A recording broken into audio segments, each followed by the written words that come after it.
मदद करेंगे तो कल को हमारी बेटियां मजबूत होंगी।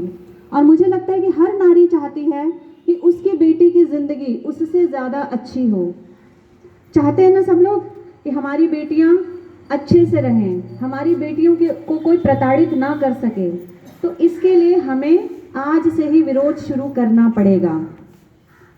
तो अगर कोई पुरुष या फिर घरेलू हिंसाएं होती हैं तो उनका डटकर मुकाबला करें, विरोध करें। अगर आप लोगों को कोई परेशानी आती है तो जैसे इस गांव में तो आप लोगों को बहुत ही अच्छे नीरज शाही जी मिले हुए हैं जो हर समय समय पर अगर आप आधी रात को भी पुकारें तो मुझे लगता नहीं है कि वो मना करेंगे। वो आ करके आपके साथ खड़े हो जाएंगे और आपका साथ देंगे। लेकिन साथ कब देंगे? जब आप लोग आवाज़ अपनी उठाएंगे। अगर आप लोग रोते रहेंगे, सहते रहेंगे तो वो दोबारा होगा। आज अगर किसी ने 1 थप्पड़ मारा है तो कल 2 थप्पड़ मारेगा, परसों 3 थप्पड़ मारेगा और ये बढ़ता जाएगा। लेकिन विरोध करेंगे तभी ये घटेगा। तो इसीलिए मेरी आप लोगों से यही अनुरोध है कि हिंसा के खिलाफ आवाज़ उठाएं। दूसरी हमारी सामाजिक बुराई है दहेज प्रथा। बेटियां हमारे घर जन्म लेती हैं, उसी समय से हमारे मन में ये हो जाता है कि अरे हमारे घर में तो बेटी का जन्म हुआ है, अब हमें तिनका तिनका बटोरना है, एक एक पैसा बटोरना है ताकि हम उसके लिए दहेज इकट्ठा कर सकें। क्यों? मेरी खुद की 2 बेटियां हैं, लेकिन मेरा यह प्रण है कि मैं दहेज दे करके शादी नहीं करूंगी। ऐसा नहीं है कि हम लोग सक्षम नहीं हैं, लेकिन इस सामाजिक बुराई को अगर हम सब अपनाते रहेंगे तो दूर करने के लिए कौन आएगा? बाहर से तो कोई आएगा नहीं। तो अपने आप से हमें शुरुआत करनी पड़ेगी। और इतनी बड़ी दुनिया में अगर मेरी 2 बेटियां हैं तो 2 ही लड़के तो चाहिए जो दहेज नहीं लेंगे। क्या खोजने से मुझे 2 लड़के ऐसे नहीं मिलेंगे?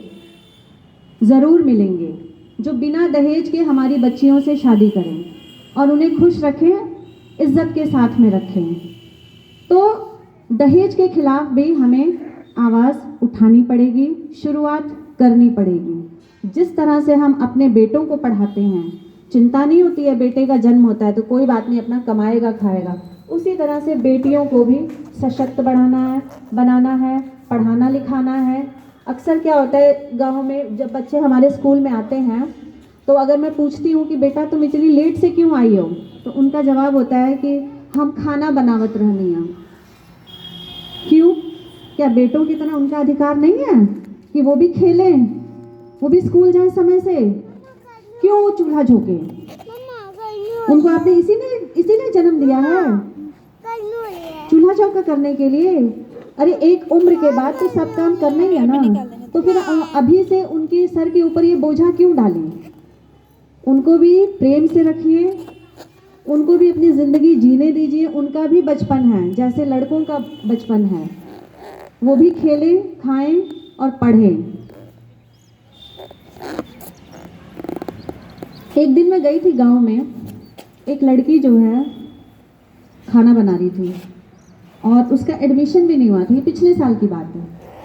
तो मैंने उससे पूछा कि मतलब इस बच्ची का एडमिशन क्यों नहीं आपने कराया? तो उसके पता नहीं चाचा थे या क्या थे, चाची थे, कह रहे हैं कि एडमिशन करा दे, जो स्कूले जाई तक के खाना बनाई। तो मैंने पूछा इसकी मम्मी क्या करेगी? तो उनका जवाब था कि इसकी मम्मी जो है अपना मायका संभाल रही है। बड़ा कष्ट हुआ। अगर मम्मी मायका संभाल रही है तो बेटी को भी अपने साथ लेके जाती। बेटी को यहाँ पैदा कर दिए कि एक दूसरा घर संभाले। ऐसा नहीं होना चाहिए। उसका भी तो अधिकार है, उसका अधिकार छीनने का आपको क्या हक है? मैंने काफी कोशिश की उसके चाचा चाची को समझाने के लिए कि आप लोग ये काम करिए और इसको स्कूल भेजिए, लेकिन वो लोग नहीं माने और आज तक उस बच्ची का एडमिशन स्कूल में नहीं हो पाया है। तो आप लोग अपने आसपास में इस तरह की कोई परेशानी, आजकल क्या है, सब लोग सोचते हैं कि हमको क्या करना है, उसके घर का मामला है वो देखें। हम ऐसे सोचेंगे तो समाज में बदलाव कभी नहीं आएगा कि हमको क्या करना है। मैं तो ये कहती हूँ कि कोई मुझे लाख बुरा कहे, लेकिन अगर मेरे कहने से, मेरे दस्तक देने से अगर किसी की नज़र खुल जाती है तो उसमें कोई बुराई नहीं है। तो हमें टोकना चाहिए। अगर कोई हमें बोल ही देगा कि आपको क्या ज़रूरत है तो उससे हम घट तो जाएंगे नहीं, लेकिन अगर कोशिश सफल हो जाएगी तो ये कितनी अच्छी बात होगी कि नहीं? आप लोगों को समझ आ रहा है ना मेरी बात? हाँ, सहमत हैं? तो ये बताइए कि आप लोगों के आसपास इस तरह की घटनाएं होंगी तो आप विरोध करेंगे? लड़कियों को पढ़ाने भेजेंगे? आप तो भेजती हैं।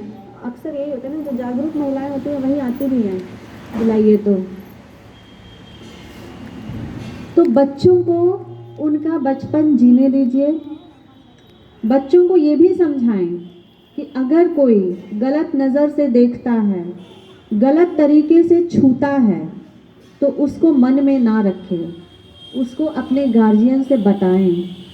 अपनी बेटियों को अपनी दोस्त की तरह बना लीजिए आप लोग, ताकि बाहर या घर में या पड़ोस में कुछ भी उसके साथ बुरा होता है या कोई बुरा करने की कोशिश करता है तो उसको अपने माँ बाप से बता सके।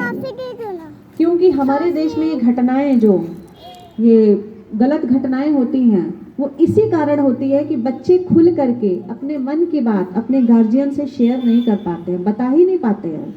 संकोच होता है। ये संकोच इसलिए होता है क्योंकि हम अपने और अपने बच्चे के बीच में एक दूरी पैदा करते हैं। हम उनके साथ दोस्त नहीं बन पाते हैं। अगर कुछ कहने भी आता है तो हम डांट देते हैं कि चुप रहो, अपना काम करो। जब तक हम उनके साथ दोस्ती का रिश्ता कायम नहीं करेंगे, एक दूरी बनी रहेगी, तो बच्चियां अपने मन की, बच्चियां या बच्चे, दुर्व्यवहार तो किसी के साथ भी हो सकता है, वो अपने मन की बात अपने माँ बाप से नहीं बता पाएंगे, तो इस तरह की घटनाएं हमेशा होती रहेंगी। तो बच्चियों को क्या बनाना है? अपना दोस्त बनाना है। क्या बनाना है? क्या बनाना है? दोस्त बनाना है। ठीक है ना? जिस बेटा कुर्सी दो।